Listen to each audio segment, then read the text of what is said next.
আসন্ন ত্রয়োদশ জাতীয় সংসদ নির্বাচন ও গণভোট 2026 সামনে রেখে ভোটারদের সচেতন করতে আজ থেকে শুরু হচ্ছে ভোটার গাড়ি প্রচার।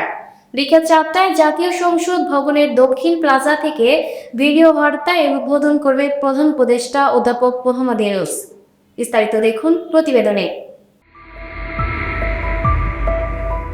আসন্ন ত্রয়োদশ জাতীয় সংসদ নির্বাচন ও গণভোট 2026 উপলক্ষে ভোটারদের সচেতন ও উদ্বুদ্ধ করার লক্ষ্যে ভোটার গাড়ির প্রচার শুরু হবে বিকেল থেকে। সোমবার 22 ডিসেম্বর প্রধান উপদেষ্টা অধ্যাপক মোহাম্মদ ইউনূস জাতীয় সংসদের দক্ষিণ প্লাজায় বিকেল 4টায় ভিডিও বার্তার মাধ্যমে ভোটের গাড়ি উদ্বোধন করবেন।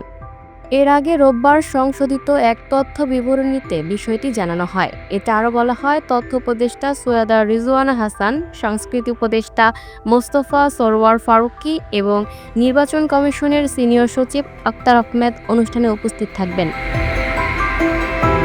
Lucky Akhter, up to date news, Dhaka.